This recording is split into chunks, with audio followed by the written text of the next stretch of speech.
Magandang araw. Nais ko lang ibahagi ang istoryang to upang magbigay libang sa inyong mga araw. Ito ay karanasan ng mag-asawang parehong saglit na nakalimot. Si Dex at Lisa ay 5 taon ng kasal at mayroon na ang isang anak na 3 taong gulang na. Medyo hirap sa buhay ang dalawa dahil ayaw pagtrabahuhin ni Dex ang misis. 37 years old na si Dex at 35 naman si Lisa. Masaya ang pagsasama ng mag-asawa ni minsan ay hindi sila nagkaroon ng problema pagdating sa kama. Parehong naibibigay ng dalawa ang pangangailangan ng isa't isa at sapat na yon para sa kanila. Maganda si Lisa. Kahit na may anak na to at naggalaman ng kaunti, parang mas lalo pa nang lumakas ang apil nito na magkaroon ng kaunting taba.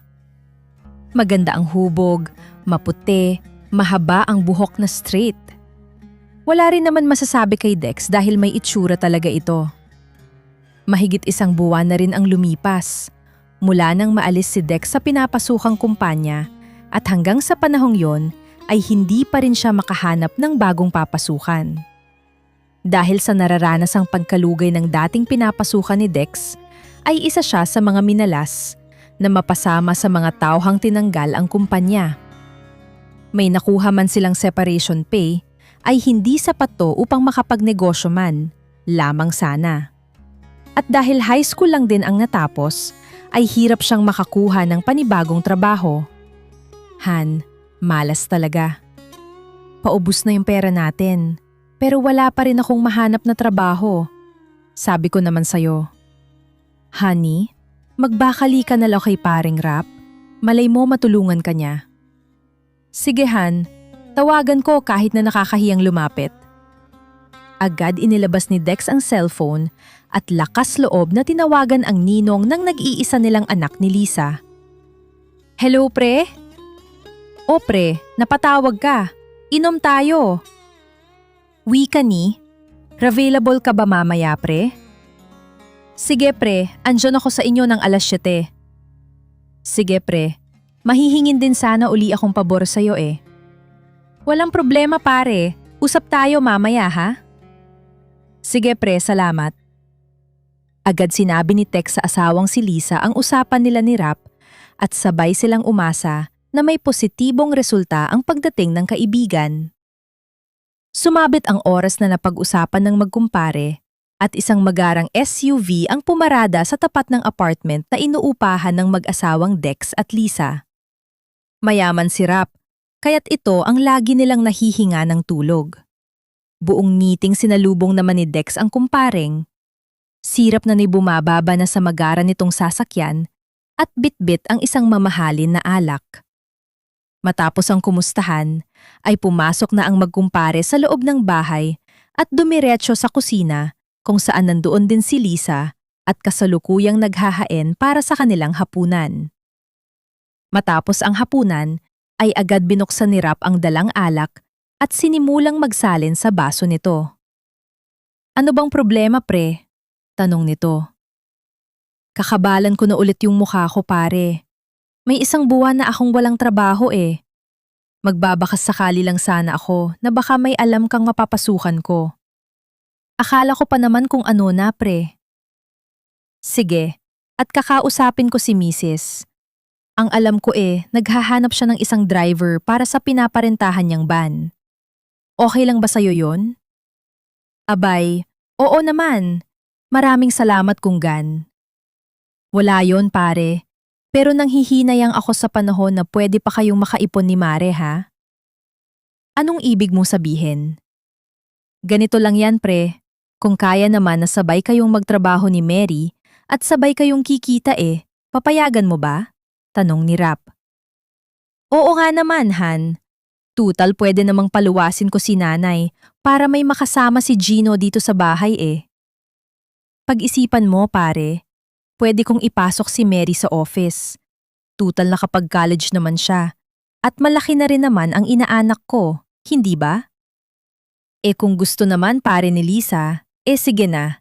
At hindi ko na pag-iisipan at isasagad ko na ang pang-aabuso sa'yo. Wika ni Dex. Sa pangyayaring iyon ay tuwang-tuwa si Lisa dahil alam niyang magiging maluwag na rin ang buhay para sa kanila. Hindi na sila mahihirapan at mabibili na rin niya sa wakas ang mga nais na bilhin para sa anak at asawa. Patuloy ang inuman ng magkumpare at paminsan-minsan ay tumatagay din si Lisa hanggang sa mapansin niya ang panakaw-nakaw na pagsuli sa kanya ni Rap. Nangoy tinatablan na rin ang epekto ng alak. Ahan, mag-shower lang muna ako ha at mauna na rin ako sa inyo. Sige, Han kami na ni paring Rap, ang bahala dito. Sige Han, paano pare? Paano pare? Paha? At salamat na rin pala sa mga tulong mo. Sige Mary, walang problema. Tumagal pa ng ilang oras ang inuman hanggang sa tuluyan ng nalasing si Dex. Agad naman siyang inalalay ni Raf iniga sa sofa. Tsaka naisipan nitong katukin sa kwarto si Lisa at magpaalam na uuwi na. Mula sa tapat ng kwarto ay tila biglang nagbago ang isip ni Rap dala ng epekto ng alak. Maingat yang pinihit ang doorknob upang sa ganon ay hindi rin magising ang inaanak mula sa katabing silid. Dahan-dahan na binuksan ni Rap ang pinto ng silid at tiningnan ang nuy mahimbing na natutulog na kumare. Hindi siya makapaniwala sa naiisip na gagawin niya. Naaninag niya ang nakamigsing sa na-short at spaghetti stub na si Lisa. Maingat ang mga naging paghakbaang ni Rap patungo sa kamang hinihigaan ng babaeng matagal na rin niyang ninanais. At dahil nga sa nakainom at malakas ang loob, ay agad niyang hinaggan misis ng kumpare tila na wala siyang bigla sa tamang pag-iisip. Samantala, sa pagkakaalam ni Lisa, ay asawa nito ang piliyang nagpapakasasa at gumagawa ng kafan ngayon sa kanya. Ngunit nang idilat nito ang kanyang mga mata, ay gano'n na lamang ang kanyang gulat nang ang kumparing sirap ang kanyang mabungaran. Pare, anong ginagawa mo rito?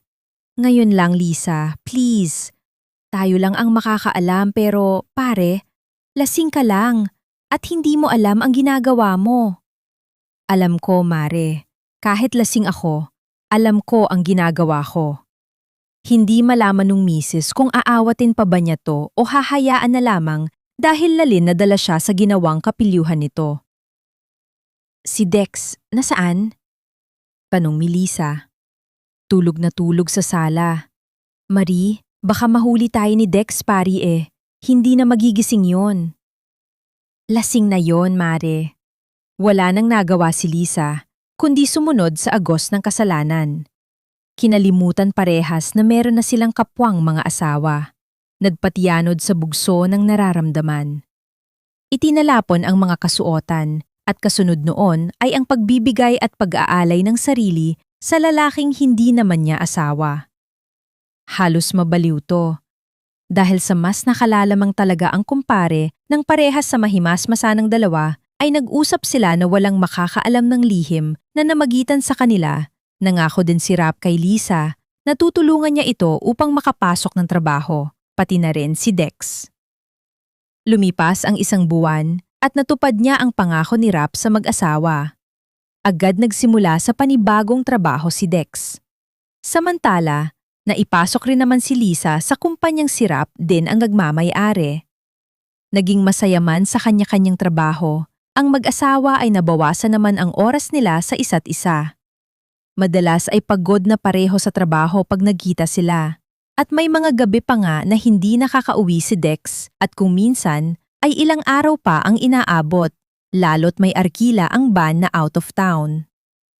Isang gabi na pauwi na si Lisa sa bahay, ay nadaanan siya ni Raf habang nag-aabang ng sasakyan at agad siya nitong hinuntuan at inayang sumakay na. Sa tagpong yon, ay hindi na nakuha pang tumanggi ni Lisa dahil na rin sa nagbabadyang sama ng panahon. Siya nga pala, Mare. Hindi pala makakauwi si pare ngayon. Kasama niya si Mrs. Out of town sila. May importante kasing lalakarin si Mrs. eh. Oo. Tumawag na sa akin kanina eh. So, paano Mar? Dating daw. Aba, nawibili ka naman yata pare. Sino naman ang hindi mawibili sa'yo eh? Ang swerte-swerte. Kaya ni paring Dex. Loko, nabola ka pa. So ano, okay na eh. Makakatangi pa ba ako sa laki ng naitulong mo sa aming mag-asawa? Tuwang-tuwa si Rap sa narinig na pagsang-ayon mula kay Lisa. Kung kaya't agad-agad itong naghanap ng matutuluyan nila at mabilis na ipinasok doon ang sasakyan. Samantala, kasalukuyang hindi pa nakakarating sa destinasyong probinsya, sila Dex at Abby ang misis ni Rap nang bumuhos ang malakas na ulan, kung kaya't nagpasya ang dalawa na huminto muna sa isang gasolinahan at magpatila ng ulan. Adex, hanap na lang muna tayo ng malapit na matutuluyan dito at doon na tayo magpaumaga. Tutal bukas pa naman ng umaga yung conference na pupuntahan ko. Sige, Abby. Mas maganda pa nga siguro para safe din tayo. Ano? Okay lang ba kung isang kwarto na lang kunin natin para tipid? Kunyari, mag-asawa tayo. Aba, sa akin okay lang. Kasi lalaki ako eh. Eh ikaw? Ikaw yung iniisip ko at baka mailang ka. Okay lang naman yon. Hindi mo naman siguro ako gagawa ng hindi maganda, di ba? Loka ka talaga, Mare. Siyempre hindi. Sa paghihina ng ulan, ay agad naghanap ng malapit na hotel dalawa. Dahil gabi na rin ay nagpasya ang dalawa na pwede na sa kanila yung maliit na kwartong kanilang nakita. Iisa lamang ang kama nun sa kwarto, kung kaya't inaya na ni Abby si Dex na magtabi na lamang sila.